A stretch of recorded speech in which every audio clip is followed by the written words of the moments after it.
Let's talk a little bit about what helps all Americans, regardless of their ethnicity. You have a plan to simplify and cut taxes rather dramatically. You would have two tax rates, as I understand, Senator. 15% for couples up to just under 150,000, 150 and over, 35%. You also get rid of capital gains taxes, dividend-related taxes. But is it almost too simple for words, and does it actually work against you?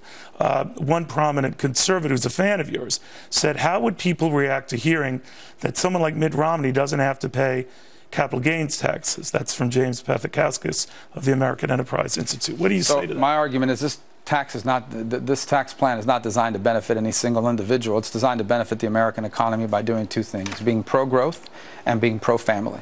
On the pro-growth side, we want to make America the best place in the world for businesses to take their profits and reinvest it in creating new jobs, new factories, buying new machines, etc. And the way you do that is you tell them the more money you invest in America, the less you'll owe in taxes. That's why we eliminate the capital gains tax. That's why we eliminate taxes on dividends. That's why we lower the corporate tax rate to a globally competitive 25%.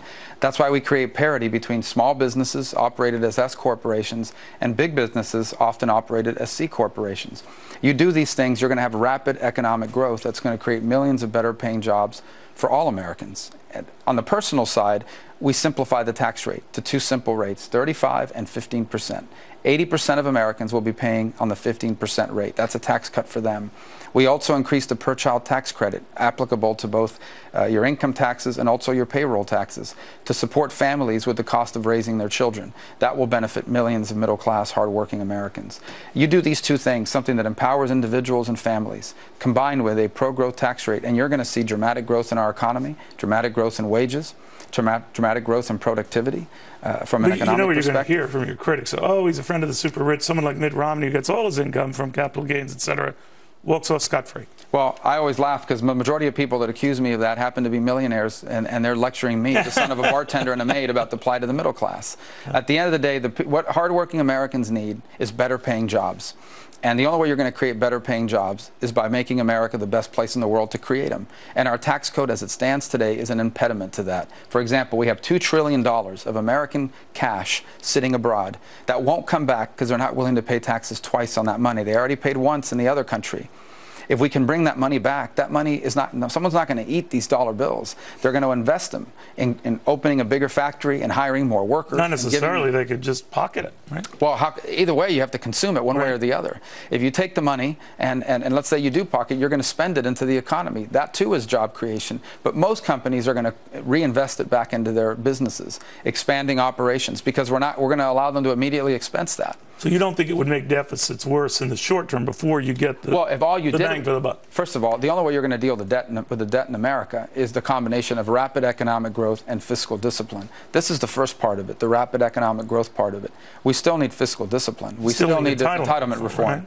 We're on again another debt limit brink again on the 16th, I guess. So we can't just cut our way out of this situation. Or just raise the debt limit. Right. Well, and that's going to continue to happen. I mean, unless we have a plan in place to bring the long-term debt under control. But if you were president, regardless of these issues you raised, would you, short of any of the things that you outlined, you want to work on, raise the debt limit if we ever came to a brink? Well, I don't want us to have a debt default, but I would use the leadership of the presidency to move forward on a debate on entitlement reform in combination with economic growth and regulatory reform. And the argument I would make is we cannot fulfill our full potential if we don't have a competitive tax code that makes America the best place in the world to invest and innovate, if we remove regulations that make us uncompetitive in the global marketplace, and if we don't bring our national debt under control. And in that third point, we cannot bring our long-term debt under control if we do not reform and save Medicare and Social Security. The ideas are there to do that. It just takes the political will to do it. Would you means test Social Security? I think that could be a component of it, especially in terms of how we index the benefit.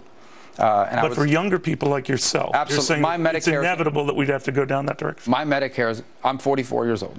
My Medicare is going to look different than my mother's. There's no way around it. The choice that we have is, well, are we going to deal with it now in a more reasonable and rational way, or are we going to wait till we have a debt crisis and then scramble to deal with it? If we We're doing deal that now. Well, if we deal with it now, we're going to be able to. My mother's on Medicare. I don't want her Medicare to change. It's too late in her life for that to happen. Does she tell you that, son, don't go too strong on this? She doesn't tell me that, but I've always said that, and I'm from Florida. We have a lot of Medicare recipients. Right. And I've always told people, I think the way to reform Medicare is to leave it the way it is for people that are retired now or about to retire. It's When my you say generation. about to retire, what's the level? 55, you could say 55 years of age and older. But for people in my just generation. checking my age. Yeah, go ahead. But people in my generation, our Medicare is going to look different, and our Social Security is going to look different. It'll still be the best thing in the world. It'll just work differently, and it'll actually be sustainable. And I think my generation's prepared to make that choice, not just to hold our parents harmless, but to save these programs and ultimately balance our budgets. Senator, thank you very, very much. Thanks for having me.